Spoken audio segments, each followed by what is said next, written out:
Hi, my name is Jessica. I work for a community center called Innovation Jeunes.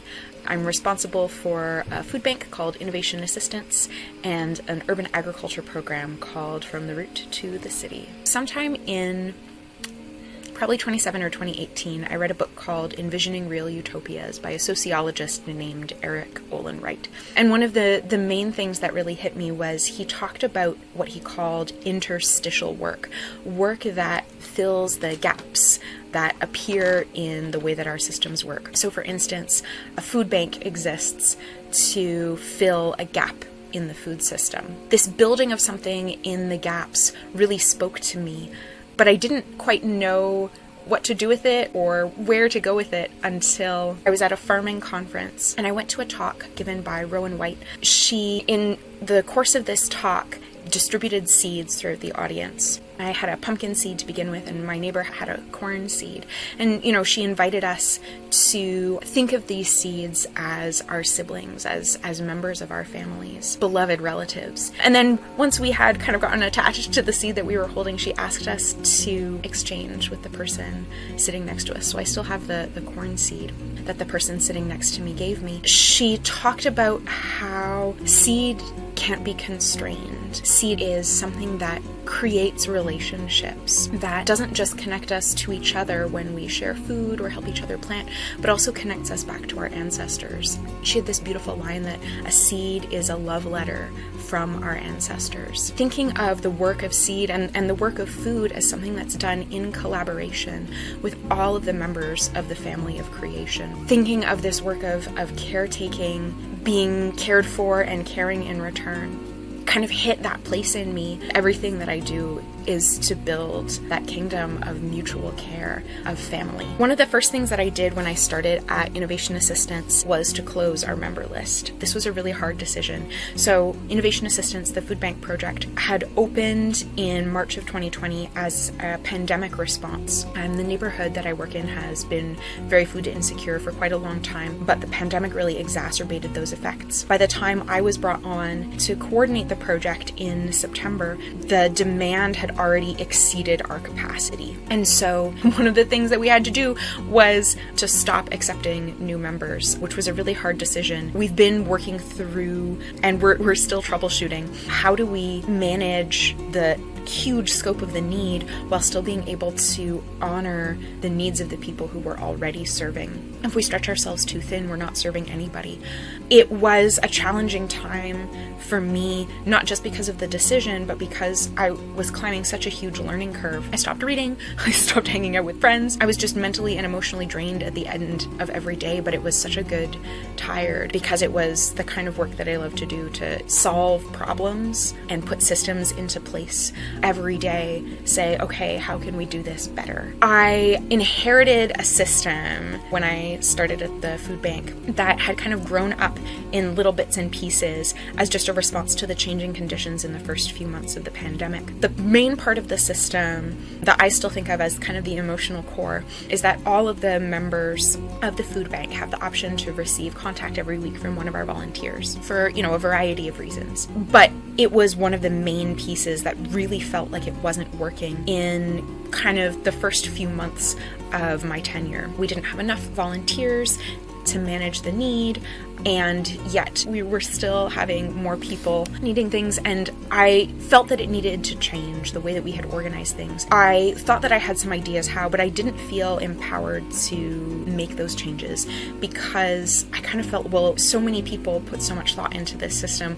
I'm just coming in. Who am I to change it? And so my boss at the time, she encouraged me to go through the brainstorming process with her, and she had the confidence to make crazy changes because she had been one of the originators of the food bank. And so she said, okay, here is what I think the base change needs to be. You build from that. And based on the good communication that I had already developed with our volunteers, I was able to develop a new system. It's able to continuously improve because I have more confidence now in my own understanding of our mission and our vision, but I also have so much confidence in our team's collective knowledge, staff and volunteers together, the way that the whole team comes together with experiences from external to this work, but also from the experiences of the past 18 months together. I have such faith in the changes that we're able to make. The big learning from that experience was that no one person should be the carrier of the vision.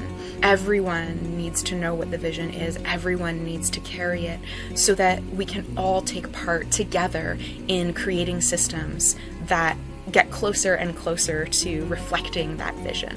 My favorite time of the week is our operations debrief meetings. It's a super unstructured time of decompression, but also of collective problem solving. I love getting to support my team as we collaboratively troubleshoot, as we share the joys and the exciting things that have happened, but as we also share in the sorrows of dealing with people who are so often kind of at the end of their rope. They come to us to be resourced. It's such a beautiful opportunity, these weekly meetings, to care for the members of my team, but also to allow them to care for me.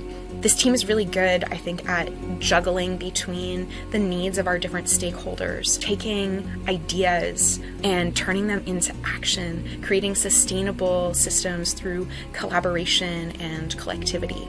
I tell people all the time, this is the most fulfilling job I've ever had.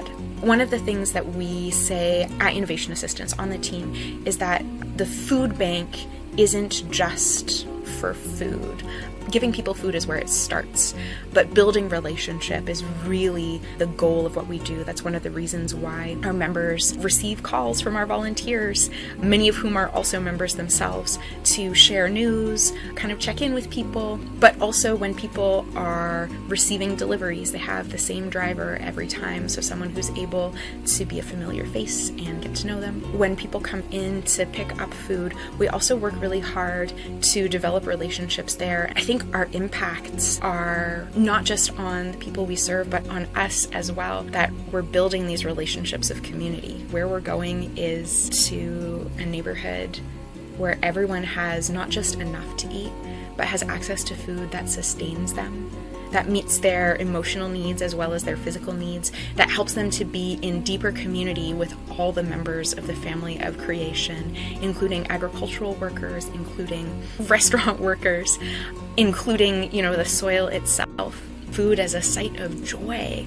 Part of the difficulty of being food insecure is that food stops being something that's joyful and instead becomes a source of stress, tension, of worry, of anxiety. And so where we're going is the restoration of joy to food, the joy of cooking, the joy of eating, the joy of sharing, not just the food itself, but the cultural recipes, the memories, the emotional ties that we have for our food. The single most important piece of advice I think I can give is be open to being cared for. I think in community work we have this tendency to want to be saviors, to want to care for people a lot, which is great, right? We're here because we want to take care of people.